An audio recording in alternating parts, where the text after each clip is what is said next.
कोई पकौड़ा तलने वाला आपको बोला है कि हमने अपने बेटे को पकौड़ा तलने वाला बनाएंगे? प्रधानमंत्री कहते हैं कि पकौड़ा तलना भी रोजगार है। पकौड़ा तलना भी रोजगार अगर है तो अमित शाह अपने बेटा का एक पकौड़ा का दुकान क्यों नहीं खुलवा देता है? उसको तो बीसीसीआई का सेक्रेटरी बना रहा है और हमको कह रहा है कि तुम्हारा बाप भी पकौड़ा तलता था, तुम भी पकौड़ा ही तलो। तुम्हारा बाप भी गटर में उतरता था, तुम भी गटर ही उतरो। तुम्हारा बाप भी खेती करता था, तुम भी खेती ही करो। हमारे पास करने के लिए कोई काम नहीं बचा है और हमारी स्थिति ऐसी कर दी गई है कि देश चलाते हैं हम और हमारे साथ ही कीड़े मकोड़ों जैसा व्यवहार होता है। बताइए, अगर मजदूर मजदूरी नहीं करेगा तो ये शहर चलेगा? ये शहर की चकाचौंध चलेगी? जब आप अपने काम में व्यस्त रहे होते हैं तब कोई आदमी घूम घूम करके साइकिल पे कभी देखिएगा कि वो स्ट्रीट लाइट जलाता चलता है। कभी मिला है? नहीं मिला है वो आदमी जो साइकिल पे स्ट्रीट लाइट जलाता चलता है? कभी वो आदमी मिला है कि जिस सड़क पे आप थूक देते हैं उसको झाड़ू से साफ कर रहा होता है? कभी वो आदमी मिला है जो पब्लिक यूरिनल में आप पेशाब करके गाना गाते हुए जिंदगी को के फिक्र को धुएं में उड़ाता चला हुआ कह के निकल जाते हैं? सोचते हैं कि उसको कौन साफ करता है? इस पे विचार करके देखिएगा कैसे हमारे चेहरे गायब कर दिए गए हैं।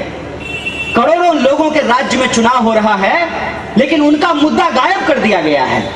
एक ही आदमी का फोटो दिख रहा है। सुबह उठिए, मोबाइल खोलिए, मोदी जी नमस्कार। घर से निकलिए, पेट्रोल पंप पे जाइए, मोदी जी मुस्कुराते रहिए। ऑफिस जाने के लिए ट्रेन पे बैठिए, मोदी जी बोलेंगे हेलो।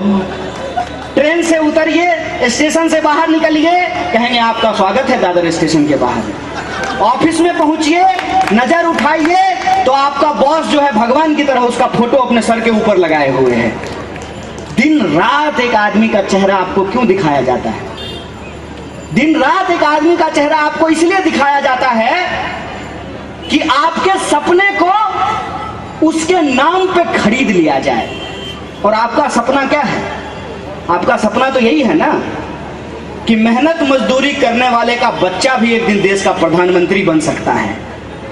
तो जब मेहनत मजदूरी करने वाला बच्चा एक दिन देश का प्रधानमंत्री बन सकता है तो हम भी एक दिन अंबानी बन सकते हैं। यही आप सोचते हैं ना? बने क्या? मेरा तो दादाजी भी सोचता था कि अंबानी बन जाए, फिर बाबूजी को भी लगता था कि अंबानी बन जाएंगे, हमको भी बहुत दिन तक लगते रहा कि अंबानी बन जाएंगे, बन तो नहीं पाए। आप गलत एम्बिशन जब लेकर के चलेंगे तो वो आप कभी नहीं पूरा कर सकते हैं। एक इंसान का एक ही एम्बिशन होना चाहिए कि ये मिट्टी हमारी है, ये देश हमारा है, ये देश जितना अमीरों का है ये देश उतना ही गरीबों और मजदूरों का भी है। क्या अधिकार हमको होना चाहिए? यह जो हमारा आत्मसम्मान का अधिकार है उस आत्मसम्मान की रक्षा हम कर सकते हैं। और उस आत्मसम्मान की रक्षा करने के लिए आपको अपने दिमाग को खोलने की जरूरत है और उसी दिमाग को बंद कर देने के लिए ये साजिश रची गई है कि आपके टैक्स के पैसे से करोड़ों रुपया खर्च करके आपको ये बताया जाता है कि मोदी जी गरीब थे, मोदी जी गरीब थे, मोदी जी चाय बेचते थे, मोदी जी की मां मजदूरी करती थी, आप मजदूरी करते हैं, आप गरीब हैं। ये सवाल गायब कर दिया गया है। इसको कभी सोचे हैं? आपका पैसा लेकर के हजारों करोड़ खर्च करके आपको बताया जा रहा है कि मोदी जी बड़े गरीब आदमी थे, मोदी जी ईमानदार हैं, मोदी जी बहुत बहादुर हैं। ये क्यों बताया जा रहा है?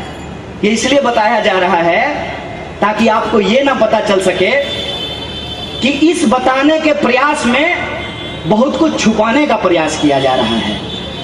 जैसे आप एक चीज नोटिस किए हैं, किसी कपड़ा के दुकान पे जाएंगे तो शीशा में जो बंद कपड़ा होता है वो बहुत सुंदर लगता है, और सामने से जब वो कपड़ा लेने लगिएगा तो आपको उतना सुंदर नहीं लगेगा। तब आपको गोलमाल समझ में आएगा कि शीशा में बंद जो कपड़ा है वो दिखाने के लिए है, बेचने के लिए तो ये माल है।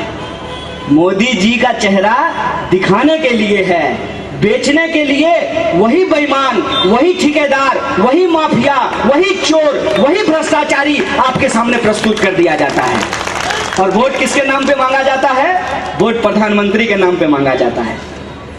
उस पे जाकर के आप विचार कीजिएगा कि मोदी जी गरीब थे, हम गरीब हैं, हमारा सवाल क्यों नहीं है उसमें?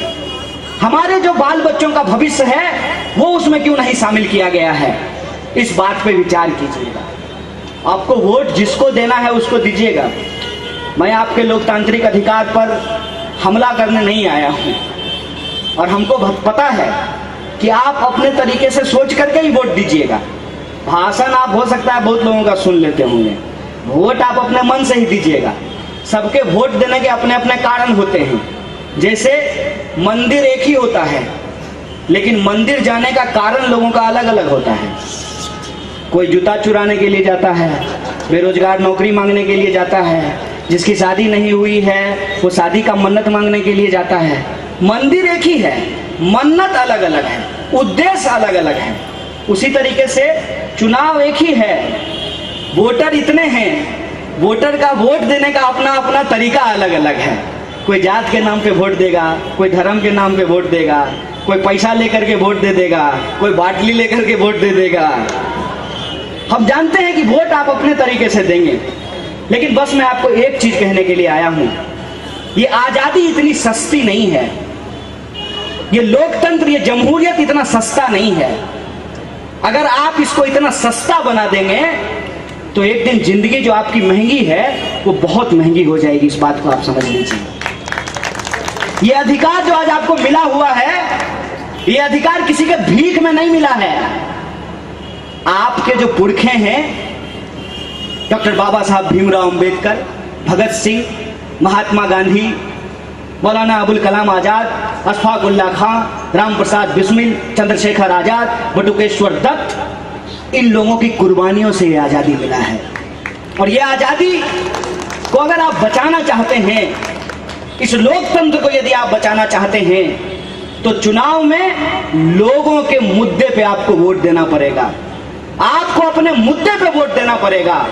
और आपका मुद्दा ये नहीं है कि हम कहें कि 2 करोड़ नौकरी कहाँ है तो अमित शाह कहें 370, हम कहें 15 लाख कहाँ है तो अमित शाह कहें 370, हम कहें सड़क क्यों नहीं है तो 370, बिजली क्यों नहीं आई 370, पानी क्यों नहीं आया 370, गटर क्यों बह रहा 370, सब्जी महंगी हो रही 370, तेल महंगा हो रहा 370, बैंक बिक गया 370।